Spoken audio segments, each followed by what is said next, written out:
A alimentação da criança desde o nascimento e nos primeiros anos de vida é essencial para o seu desenvolvimento saudável. Os costumes adquiridos nessa fase vão repercutir por toda a vida. Afinal, é na infância que aprendemos tudo, incluindo gostar ou não de certos alimentos e o prazer de comer. Bom, há muitas razões para se cuidar da alimentação nesse período, né? A primeira delas, evidentemente, que a criança é muito vulnerável nos primeiros 2 anos de vida, ela pode sofrer muitas doenças, ela tem até risco de vida, né? E a alimentação vai protegê-la de todos os riscos que acontecem nesse período. Por isso, é tão importante garantir que a criança experimente variados sabores e adquira bons hábitos, consumindo alimentos saudáveis e evitando os alimentos industrializados. Além disso, a alimentação adequada nesse período vai proteger a criança de problemas de saúde que ela teria no futuro. A questão da obesidade, por exemplo, hoje cada vez mais a gente sabe que a origem, uma parte importante da origem de adolescentes, até adultos obesos, é uma alimentação inadequada nos primeiros anos de vida. A gente tem os dados recentes da POF de 2008 e 2009 que sinalizam que 1 em cada 3 escolares apresentam excesso de peso. Então é uma situação muito preocupante e a gente tem também evidências que sinalizam que os hábitos alimentares adquiridos nos 3 primeiros anos de vida, eles são determinantes tanto do consumo nas outras fases do curso da vida, como do próprio estado nutricional que essa criança vai apresentar. Promover uma alimentação de ótima qualidade é essencial para a segurança alimentar da população brasileira. E é com esse intuito que a Coordenação Geral de Alimentação e Nutrição do Ministério da Saúde elaborou e divulga, desde 2002, um conjunto de recomendações para uma alimentação saudável. São os 10 passos para uma alimentação saudável de crianças menores de 2 anos. Dicas simples e diretas que podem ajudar muitas famílias em relação à escolha, frequência, quantidade, preparo e higiene dos alimentos que servem em suas mesas. Eles trazem respostas às dúvidas mais comuns sobre alimentação no dia a dia. Os 10 passos surgiram de um estudo multicêntrico no Brasil, de âmbito qualitativo, em que vários profissionais no Brasil resolveram investigar como é que estava a alimentação dessas crianças nesse período até 2 anos. Nós estávamos observando que as crianças brasileiras estavam sendo alimentadas de maneira incorreta, principalmente a duração do aleitamento exclusivo, que é aquele período que a criança deve receber só o leite materno e mais nada, era muito curta, era 1 mês, 2 meses. Quando o recomendado é 6 meses, sem mais nenhum alimento. A gente também tem outras evidências, como os dados da Pesquisa Nacional de Aleitamento Materno, onde a gente observa a introdução inadequada de alguns grupos de alimentos muito precocemente na dieta da criança. Então, aproximadamente 10% das crianças entre 9 e 12 meses já tomaram café, por exemplo. Aproximadamente 70% das crianças entre 9 e 12 meses já consumiram biscoitos e salgadinhos. E outra coisa que nós observamos é que a partir dos 6 meses, elas começavam a comer alimentos pouco nutritivos, muito diluídos, sopinha, suquinho, caldo de feijão, que na verdade não tinham os nutrientes que elas precisavam.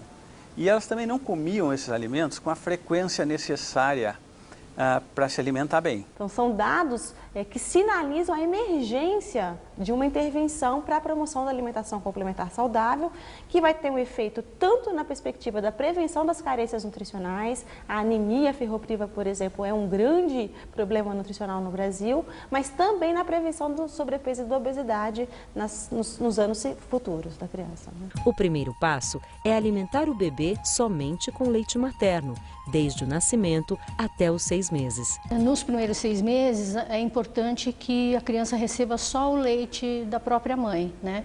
Primeiro porque já se provou que ele contém tudo que a criança precisa do ponto de vista nutricional, então não tem necessidade de acrescentar mais nada, né? Ele sozinho é capaz de responder a toda a necessidade da criança. A importância do primeiro passo é justamente que o profissional de saúde faça um contraponto ao senso comum, né? Para que ele tenha o conhecimento da necessidade do aleitamento materno exclusivo até o 6º mês de idade, tanto do ponto de vista de aporte de nutrientes para a criança, mas também para que se evite a introdução inadequada de alimentos, numa fase muito nova da idade da criança, e que ele se aproprie desse conhecimento e estimule e acolha a mãe para a execução dessa prática exclusiva do aleitamento materno até o 6º mês. Normalmente, as mães elas saem um pouco da rotina que o médico implementa para elas, principalmente na hora de trabalhar e deixar o filho com alguém ou numa escola. Elas começam a ter problemas, e principalmente por conta de medo de deixar em outro lugar, não vai estar junto com elas, como é que essa criança vai se alimentar? Então, muitas vezes, elas começam uma alimentação, além do aleitamento materno, que tem que ser exclusivo até o 6º mês, elas começam com essa complementação alimentar por conta, com medo de que a criança não vá ser alimentada ou não vá aceitar a alimentação. A introdução de alimentos de forma inadequada nos primeiros 6 meses de vida, quando a criança está em aleitamento materno exclusivo, como, por exemplo, fruta e suco, vai fazer com que a biodisponibilidade, a utilização dos nutrientes do leite materno seja prejudicada. Um exemplo, né, a introdução de uma papinha de fruta, de pera, de maçã, o que for, para um bebê de 4 meses de idade que está em aleitamento materno exclusivo, vai fazer com que a absorção do ferro diminua 3 vezes. E essa criança dos 4 aos 6, sem outros alimentos, com papinha de fruta e leite materno, vai praticamente perdendo as suas reservas de ferro e até acabar desenvolvendo anemia lá no primeiro ano de vida, em função de uma prática que é uma prática simples, mas inadequada. O 2º passo é introduzir outros alimentos na dieta do bebê a partir dos 6 meses. Isso deve acontecer de forma lenta e gradual, e a amamentação deve ser mantida até os 2 anos de idade ou por mais tempo. A partir do 6º mês de idade, o leite materno ele já não é suficiente para cobrir o conjunto das necessidades nutricionais da criança. O ferro do leite materno é muito biodisponível, mas é necessário começar a introduzir outras fontes alimentares que contenham ferro e outros micronutrientes, vitamina C, vitamina A. No começo, a criança pode rejeitar os novos alimentos, porque para ela tudo é uma novidade. A colher, os sabores, as cores e consistências dos alimentos. As crianças precisam de tempo para se adaptar. Esse momento da alimentação complementar, a mãe deve ficar muito tranquila. Se a criança não consumiu a papa, ela pode oferecer o leite materno, mas ela, num próximo momento, ela oferece de novo a papa ou até o mesmo alimento, porque a criança vai demorar um pouquinho. E a gente não pode comparar as crianças, né? É sempre importante lembrar que elas são diferentes. O 3º passo é, ainda aos 6 meses, dar alimentos complementares à criança 3 vezes ao dia, se ela estiver sendo amamentada. Então a alimentação dela vai vir do leite materno, mas que não vai ser totalmente suficiente, complementado, né, daí a alimentação complementar, complementado com alimentos de consumo da família, mas preparados de uma forma a respeitar a capacidade gástrica de mastigação da criança, etc. Então esses alimentos têm que estar numa consistência um pouco diferente em relação dos adultos, mas basicamente se a família tem uma alimentação saudável, significa o quê? Que ela tem uma alimentação com carne, com hortaliças, com arroz, com feijão. E esses mesmos alimentos são alimentos também adequados para essa faixa etária. A dieta da criança de 6 meses é composta por 2 papas de fruta e 1 papa salgada. Ao completar 7 meses, mais 1 papa salgada é acrescentada às refeições. Então, primeiro é importante ele saber que ele precisa incluir nessa papa salgada os diferentes grupos de alimentos. Então, ele tem que ter um alimento que seja fonte de cereal, raízes e tubérculos, né? Então, ou a batata, ou arroz, ou a mandioca.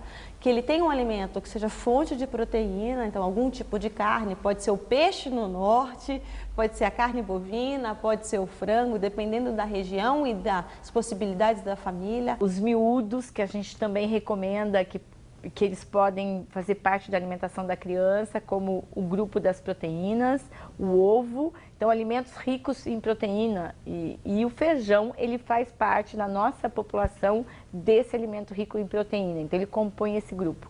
E o grupo das vitaminas e minerais, que seria um grupo dos legumes e verduras e hortaliças. Então, Uma papa equilibrada, ela deve ter um alimento de cada grupo. Então, o ideal quando você for fazer, eu acho que é sempre pensar no que você comeria. Então, você vai comer uma mandioquinha, você vai comer com um pouco de arroz e um pouco de couve. Você vai fazer um prato balanceado.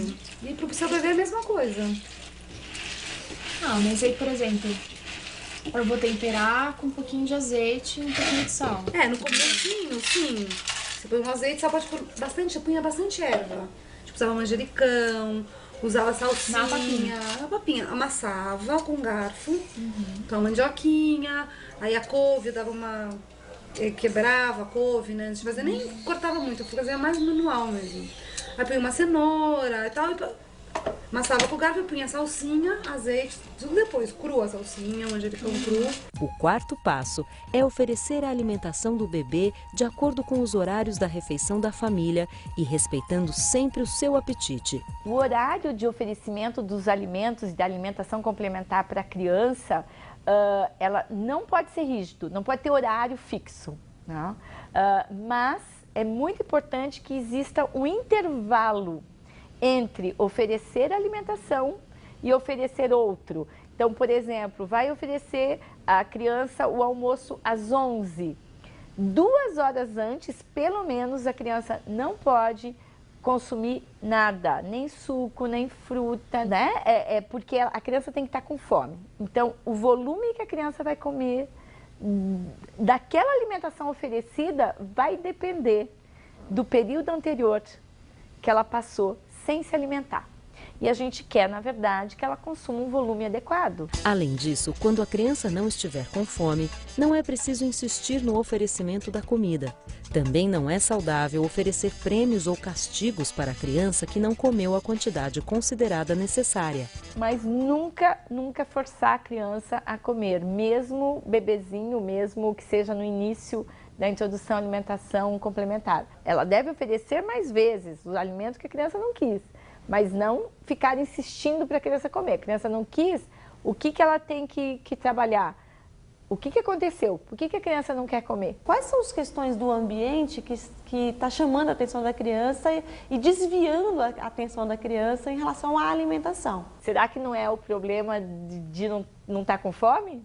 Será que não é o horário que está errado? Então, muitas vezes ela pode não estar aceitando aquele alimento porque a televisão está ligada, porque não está no ambiente do comer, da socialização da família. E aí você cria uma situação de rejeição ao alimento, isso cria uma ansiedade na mãe que vai se forçando gradativamente que a criança consuma o alimento. A mãe tem que ser interativa com o bebê, de saber o seguinte, ele está com fome, ele está mostrando sinais de fome? Porque se ele estiver brincando, por exemplo, se divertindo com o negocinho ali, né, ele não está com fome. A criança, nos seus primeiros anos de vida, ela tem uma muito acurada capacidade de percepção de saciedade. O aleitamento materno, inclusive, estimula o desenvolvimento da percepção da saciedade na criança, que é um controle fisiológico fundamental quando você pensa na prevenção do excesso de peso e da obesidade. É o indivíduo saber a hora de parar de comer, a hora que ele já não sente mais fome. Tá?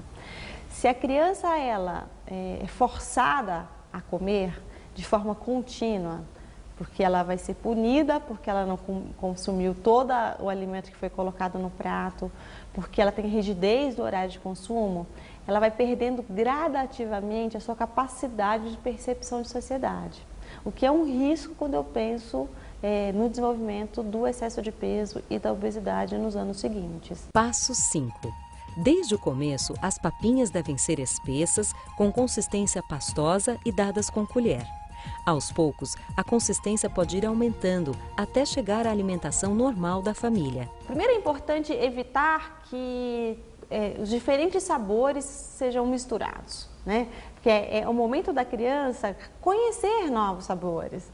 E é o processo, inclusive, de aprendizado da criança do mundo que ela está descobrindo ao redor. Se a gente mistura, bate tudo no liquidificador, se perde a oportunidade de conhecer as diferenças, né? As diferenças de textura, as diferenças de consistência, as diferenças de sabores, de aromas. Então, aí a necessidade de tentar manter os alimentos na sua característica depois do processo de cozimento, sem muito sal, né?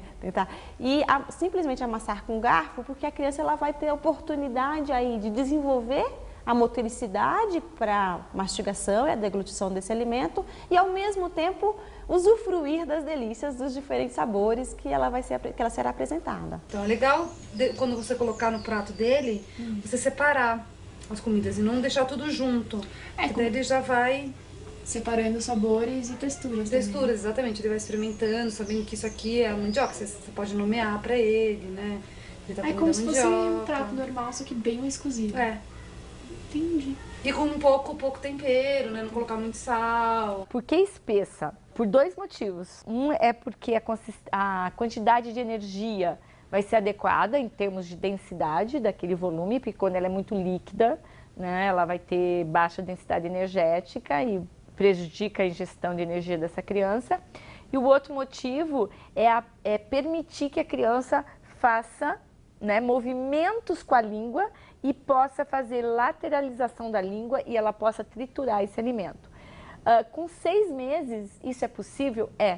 Porque os dentes da criança, né, podem não ter nascido, né? A criança não tem nenhum dentinho, mas eles estão próximos já à erupção e eles estão endurecidos. Então, esse endurecimento da gengiva permite que a criança triture e mastiga aqueles grânulos da alimentação. O 6º passo é garantir que a criança receba diferentes alimentos ao longo do dia. Uma alimentação variada é uma alimentação colorida. Sempre que possível, as refeições devem conter algum tipo de carne. E uma vez por semana, é muito bom utilizar vísceras e miúdos, porque são alimentos ricos em ferro. É super importante a variação dos alimentos de cada grupo alimentar. Então, se você vai trabalhar com hortaliças diferentes. Então, um dia você vai estar trabalhando com chuchu, outro dia berinjela, outro dia abobrinha. E da mesma forma, as papas de frutas. Então, a gente tem um conjunto de frutas que podem ser utilizadas.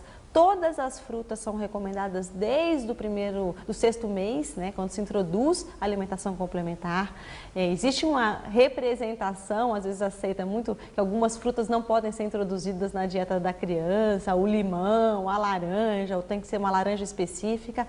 Na realidade, qualquer fruta pode ser introduzida e deve ser introduzida na dieta da criança. O 7º passo é estimular as crianças a comerem frutas, verduras e legumes todos os dias. A criança deve ser estimulada a comer pelo menos 2 frutas diferentes a cada dia e um legume ou verdura diferente em cada refeição. No momento de aconselhamento da mãe do cuidador para a forma de preparar a papa salgada, quais são os grupos de alimentos que têm que ser contemplados, é importante considerar a diversidade alimentar do Brasil. A gente tem uma altíssima biodiversidade, com um conjunto de alimentos que são utilizados mais ou menos, dependendo da região, e que formam o nosso patrimônio alimentar, né? Toda a constituição da cultura alimentar brasileira. Então, quando a gente vai trabalhar dentro da perspectiva da atenção primária em saúde, que é uma ação ali no território, dentro da comunidade, é importante considerar quais são os alimentos que estão mais disponíveis, quais são os alimentos que as pessoas costumam comprar, os alimentos que eles gostam de comer, e a partir disso, ir orientando como montar a papa salgada, né? Respeitando a culturalidade de cada região do Brasil. Para facilitar, podem ser compradas frutas e hortaliças da estação, cultivadas na região onde a família reside. E é importante que a criança consuma com frequência frutas amarelas ou alaranjadas, que são ricas em vitamina A. Essa vitamina é essencial para o desenvolvimento e crescimento infantil. É natural rejeição nos primeiros momentos. Um alimento que foi rejeitado 1, 2, 3 vezes não significa que vai ser um alimento que a criança não vai gostar. Então é importante reapresentar esse alimento no intervalo de tempo, respeitando a resposta da criança, reapresentar o alimento em outras formas. Ela pode não ter gostado numa preparação, mas ela pode gostar em outra preparação. A gente tem pesquisas mostrando que para a criança aceitar um alimento novo, que ela não está acostumada, ela precisa receber de 8 a 10 vezes esse alimento. Muitas vezes o Raul recusava o alimento a primeira vez que eu dava. E aí, você fazia como? E aí eu insistia, assim, eu dava mais uma vez, aí no dia seguinte eu dava de novo. Mas então você não tomate. Não, não forçava, mas eu oferecia. Então, o tomate, por exemplo, o Raul só começou a gostar de tomate depois, sei lá, da 10ª vez que eu ofereci. E hoje em dia ele come tomate super bem. E na verdade ele começou a comer tomate essa semana. Eu achei que ele não ia gostar de tomate, mas eu, né, dei assim uma insistida no jeito de oferecer mesmo, né? Nunca forcei o Raul a comer nada. A criança também aprende muito por observação. A criança ver a família consumindo determinado alimento, ela não se sentindo um ser à parte do que a rotina alimentar da família. Então, por que ela tem que consumir aquele alimento se ninguém na casa consome? Então, é importante ela observar que isso é uma prática da família, né? E a partir disso ela vai incorporando comportamentos, como ela incorpora outros comportamentos da casa que não são comportamentos necessariamente de alimentação, né? Mas isso vai incorporando a forma de viver da criança. E dentre os atributos do viver, o comer é parte dele, né? E ele tem que estar carregado de simbolismo, de afeto, de identidade, pensar para além dos nutrientes, né? Pensar do que significa o comer para a saúde e para o desenvolvimento dessa criança. Se de um lado é preciso estimular o consumo de frutas, legumes e verduras na infância, de outro, no 8º passo, fica o alerta para que seja evitado o consumo de certos alimentos nos primeiros anos de vida da criança. É o caso do açúcar, do café, do refrigerante, balas, salgadinhos e outras guloseimas. Por fim, o sal precisa ser usado com moderação. Esse período de 0 a 2 anos, né, ou até 2 anos que a gente fala, ele é muito importante para a formação do hábito alimentar, e especialmente de preferências alimentares. Se o indivíduo teve um contato muito precoce com sabores muito açucarados, o doce, né, o açúcar, a gordura, ele vai desenvolver uma preferência a alimentos desse tipo. E a alimentação industrializada, ela é particularmente complicada do ponto de vista das doenças crônicas, né? A relação maior que tem, a criança não vai necessariamente ficar com uma deficiência nutricional grave com alimentos industrializados, mas tem grande risco de adquirir obesidade, diabetes, doenças do coração e idades futuras. Por outro lado, se ele teve contato com uma diversidade de frutas, legumes, hortaliças e com toda a riqueza que isso significa em termos de consistência, de aromas, ele vai levar isso como um repertório alimentar para outras fases do ciclo da vida. O marketing de alimentos industrializados em geral é muito agressivo e particularmente em relação à criança, porque é onde você cria o consumidor. Então, essa publicidade intensa desses alimentos industrializados, ela tem feito com que a população progressivamente abandone ou substitua os alimentos tradicionais, arroz, feijão, carne, verduras, por alimentos industrializados. É importante que não se ofereça para a criança, né, pequena, porque ela não sabe que aquilo é muito gostoso, ela não tem ideia, e quando ela olha as famílias ou as pessoas adultas tomando um refrigerante ou comendo alguma coisa e ela olha, não quer dizer que ela está com vontade, ela só está olhando, porque as crianças olham tudo que se movimenta, né? Então é um entendimento do limite que na verdade não é para sempre, né? Porque se ela entender assim, eu nunca vou poder dar, isso não é realidade. As mães hoje em dia também, muitas trabalham fora, então às vezes acreditam que esses produtos podem tornar a vida mais fácil, mais prática, né? E muitas vezes os fabricantes vendem esses produtos realmente dessa forma, né? Como algo que vai melhorar a sua vida. O 9º passo é cuidar da higiene no preparo e manuseio dos alimentos. Também é preciso garantir que os alimentos sejam armazenados e conservados corretamente. Eles devem ficar cobertos ou acondicionados em vasilhames. O processo de higienização de alimentos, ele é fundamental para a preparação da papa dessa criança. Então, avaliar a qualidade da água, higienizar os alimentos de forma adequada, garantir o tempo de cocção apropriado de alguns alimentos. Alimentos que têm um risco maior de contaminação, como o mel, por exemplo, eles não devem ser introduzidos antes do primeiro ano de vida da criança. Se o mel estiver contaminado, a capacidade da criança de enfrentamento com o alimento contaminado é menor do que de uma criança maior que tem uma imunidade melhor desenvolvida. Então, são cuidados higiênicos, tanto de práticas, boas práticas de higienização de utensílios, de alimentos, e também de evitar a introdução de alimentos de maior risco de contaminação. Recomenda-se preparar apenas a quantidade que a criança costuma comer, evitando sobras, já que elas não devem ser oferecidas para a criança em outro momento. Se a família não tiver um refrigerador em boas condições, o melhor é preparar os alimentos bem perto do horário da refeição. O alimento que tiver no pratinho, ela não pode guardar, mas que se ela, a papa que sobrar, né, da panela que ela fez, ela quiser guardar na geladeira para dar mais tarde, isso é possível, desde que seja, né, uma geladeira que tenha uma refrigeração adequada. No 10º passo, algumas recomendações sobre a alimentação da criança doente ou convalescente.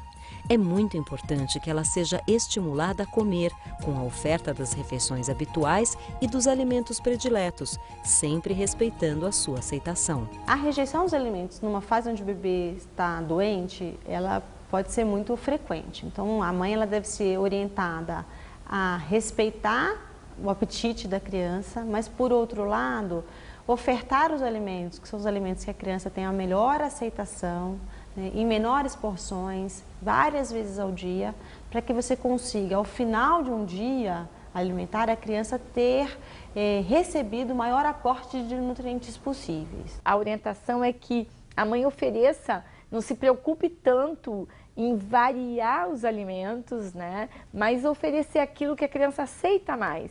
Né? Geralmente, se ela aceita mais o purê de batata, né, alimentos mais cremosos, né, mais abrandados, então ela deve oferecer esses alimentos para a criança, mas mantendo a refeição. É importante que o aleitamento materno ele seja ofertado para a criança doente em livre demanda, porque a aceitação é maior do leite materno, até pela questão do vínculo, né, do afeto, do contato pele, mãe e filho. Também é possível estimular a alimentação das crianças que têm dificuldades para comer, com paciência, bom humor e alguns gestos simples.